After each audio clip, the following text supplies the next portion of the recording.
Mexico's drug trade began with small-time smugglers, local families moving alcohol and contraband across the US border during Prohibition. These early operations were opportunistic, not violent, laying the groundwork for what would become a global criminal enterprise. The real shift came with opium and marijuana, introduced by Chinese immigrants in Sinaloa's fertile mountains. World War II spiked demand for morphine, and after the war, the black market for heroin exploded in the US. By the 1970s, the US crackdown on the French Connection left a vacuum, and Mexican traffickers stepped in, ramping up heroin and marijuana production. Suddenly, local smugglers became major suppliers to the American market. The influx of money transformed these groups into organized syndicates. Pedro Avilés Pérez, the Lion of the Sierra, pioneered large-scale trafficking, mentoring a new generation of drug lords. He built networks, used planes, and connected with US distributors, turning scattered farmers into a cartel. The transformation was complete, from small-time crooks to multinational criminals.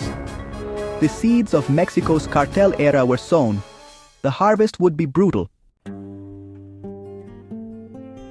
By the 1980s, Mexico's traffickers united under the Guadalajara cartel, led by Félix Gallardo, Caro Quintero, and Fonseca Carrillo. Gallardo, a former cop, envisioned a cartel run like a corporation, controlling production, distribution, and minimizing violence. The real breakthrough came when Colombian cartels, squeezed by US enforcement, partnered with Guadalajara to move cocaine north. Instead of cash, the Mexicans took a cut of the product. Profits soared.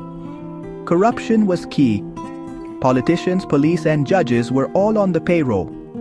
For a while, the cartel operated with impunity, monopolizing Mexico's drug trade. But in 1985, the murder of DEA agent Kiki Camarena changed everything. US pressure forced Mexico to act, launching Operation Leyenda. The cartel's leaders became fugitives, and the era of peaceful coexistence ended. The super cartel fractured. Violence and chaos followed.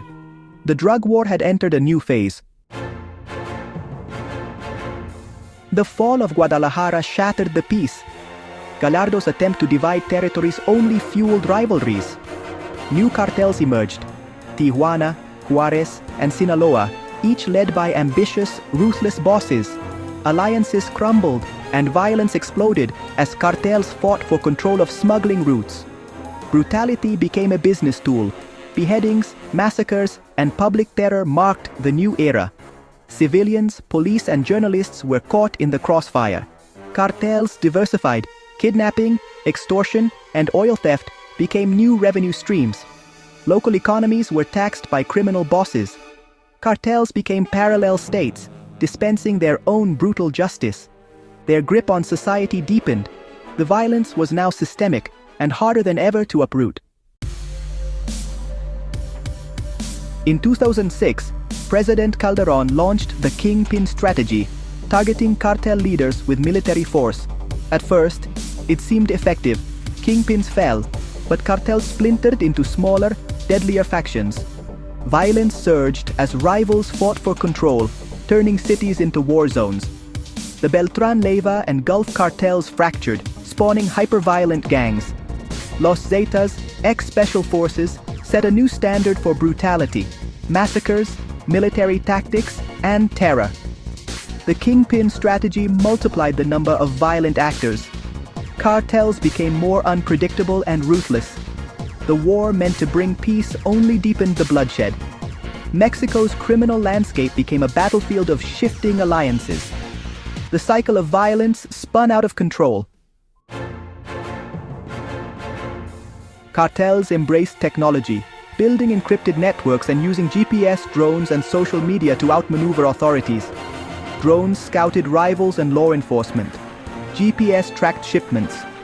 Social media became a weapon: propaganda, intimidation, and psychological warfare. Cartels posted gruesome videos to terrorize enemies and win local support with Robin Hood-style PR. They monitored journalists and officials online, targeting critics for extortion or worse. Citizen journalists tried to warn communities, but cartels hunted them down. The digital front became as deadly as the streets. Cartels used the dark web and cryptocurrencies to buy chemicals, launder money, and expand globally. Today's narco is tech-savvy, running a criminal empire with the tools of a modern corporation. The drug war is now fought in both real and virtual worlds. In 2026, Mexico's cartel landscape is fragmented, no longer dominated by a few giants, but by a patchwork of groups.